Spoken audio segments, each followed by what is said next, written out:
स्वामी परमहंस योगानंद ने अपनी शिक्षाओं और ग्रंथों में मृत्यु के बाद की स्थिति को गहराई से समझाया है। विशेष रूप से उनकी पुस्तक ऑटोबायोग्राफी ऑफ अ योगी, योगी कथामृत में उन्होंने आत्मा, मृत्यु, पुनर्जन्म और मोक्ष के सिद्धांतों को स्पष्ट किया है। इस विस्तृत लेख में हम उनके विचारों को विस्तार से समझेंगे। मृत्यु के बाद क्या होता है? स्वामी परमहंस योगानंद के अनुसार मृत्यु का वास्तविक अर्थ स्वामी योगानंद के अनुसार मृत्यु केवल शरीर का अंत है, न कि आत्मा का। आत्मा अमर होती है और केवल शरीर बदलती है, ठीक वैसे ही जैसे कोई पुराने कपड़े छोड़कर नए कपड़े पहनता है। गीता में श्री कृष्ण भी यही कहते हैं, वासांसि जीर्णानि यथा विहाय नवानि गृह्णाति नरोप्राणि, अर्थात शरीर नष्ट हो सकता है लेकिन आत्मा नष्ट नहीं होती। आत्मा की यात्रा मृत्यु के बाद भी जारी रहती है। मृत्यु के समय आत्मा का अनुभव स्वामी योगानंद बताते हैं कि जब मृत्यु का समय आता है तो आत्मा धीरे धीरे शरीर से अलग होने लगती है। ये प्रक्रिया इस प्रकार होती है। शारीरिक इंद्रियों का लोप।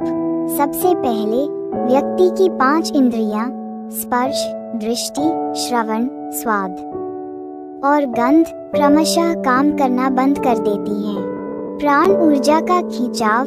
शरीर की ऊर्जा धीरे धीरे मस्तिष्क और मेरुदंड के ऊपरी भागों में एकत्रित होने लगती है। संपूर्ण जीवन की झलक। मृत्यु के क्षणों में व्यक्ति को अपने पूरे जीवन के कर्मों की झलक मिलती है। वह देखता है कि उसने जीवन में क्या किया और क्या नहीं किया। शरीर से अलगाव। अंततः आत्मा शरीर को पूरी तरह से छोड़ देती है और सूक्ष्म शरीर एस्ट्रल बॉडी में प्रवेश कर जाती है। सूक्ष्म शरीर और मृत्यु के बाद की पहली स्थिति। मृत्यु के बाद आत्मा अपने सूक्ष्म शरीर में आ जाती है। यह शरीर ऊर्जा और प्रकाश से बना होता है और भौतिक शरीर की तुलना में अधिक शक्तिशाली होता है। इस सूक्ष्म शरीर में आत्मा को नया अनुभव प्राप्त होता है। व्यक्ति उड़ने की क्षमता महसूस कर सकता है। वह बिना बोलते हुए संचार कर सकता है। सूक्ष्म शरीर के माध्यम से आत्मा इच्छानुसार कहीं भी जा सकती है। वह पहले से अधिक स्पष्ट रूप से सोच सकता है और महसूस कर सकता है। मृत्यु के बाद आत्मा के गंतव्य। स्वामी योगानंद के अनुसार मृत्यु के बाद आत्मा का गंतव्य उसके कर्मों पर निर्भर करता है। इसे 3 श्रेणियों में बांटा जा सकता है। उच्च सूक्ष्म लोक, हायर एस्ट्रल प्लेन, जो आत्माएं सत्कर्मों में लीन रहती हैं, योग का अभ्यास करती हैं और जिन्होंने जीवन में प्रेम, दया और सेवा की भावना रखी होती है, वे उच्चतर लोकों में जाती हैं। इन लोकों में दिव्य प्रकाशमय वातावरण होता है। वहाँ दुख, बीमारी और कष्ट नहीं होते। यहाँ पर योगी, संत और उच्च चेतना वाले आत्माएं निवास करती हैं। मध्य सूक्ष्म लोक, मिडिल एस्ट्रल प्लेन, सामान्य मनुष्य जिन्होंने जीवन में न तो बहुत अच्छे और न बहुत बुरे कर्म किए हैं, वे मध्य स्तर के सूक्ष्म लोकों में जाते हैं। यहाँ वे अपने कर्मों के अनुसार विश्राम करते हैं और अगले जन्म की तैयारी करते हैं। निम्न सूक्ष्म लोक, लोअर एस्ट्रल प्लेन, जिन लोगों ने जीवन में नकारात्मक कार्य किए हैं, जैसे हत्या, चोरी, दूसरों को कष्ट पहुंचाना, वे निम्न स्तर के लोकों में जाते हैं। यहाँ भारी अंधकार रहता है। आत्मा को अपने बुरे कर्मों का परिणाम भुगतना पड़ता है। यहाँ भटकती हुई और कष्ट में पड़ी आत्माएं रहती हैं। पुनर्जन्म, रिइंकार्नेशन और कर्म सिद्धांत। स्वामी योगानंद ने बताया कि मृत्यु के बाद आत्मा को पुनर्जन्म लेना पड़ता है यदि आत्मा के पास अधूरे कर्म, अनफिनिश्ड कर्मा हैं। आत्मा में अभी भी सांसारिक इच्छाएं, वर्ल्डली डिजायर्स हैं। कर्म का सिद्धांत ये कहता है कि आत्मा को उन्हीं परिस्थितियों में जन्म मिलेगा जो उसके पिछले जीवन के कर्मों के अनुसार उचित होंगी। अच्छे कर्म, अगले जन्म में अच्छा जीवन, धन, वैभव और आध्यात्मिक उन्नति मिलती है।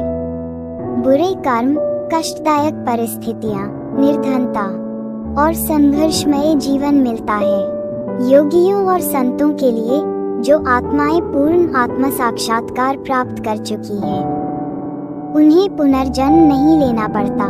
मृत्यु के बाद आत्मा की चेतना और अनुभव। मृत्यु के बाद आत्मा का अनुभव इस प्रकार होता है, वह अधिक स्वतंत्र महसूस करती है, क्योंकि वह भौतिक शरीर के बंधनों से मुक्त हो जाती है। उसे अपने सभी कर्मों की स्पष्ट समझ होती है। आत्मा को अपने गुरु या दिव्य आत्माओं से मार्गदर्शन मिल सकता है।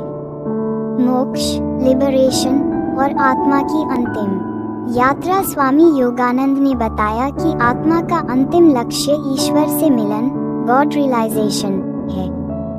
आत्मा जब अपने सभी कर्मों से मुक्त हो जाती है और पूर्ण आत्मज्ञान प्राप्त कर लेती है, तब उसे पुनर्जन्म नहीं लेना पड़ता और वह परमात्मा में विलीन हो जाती है।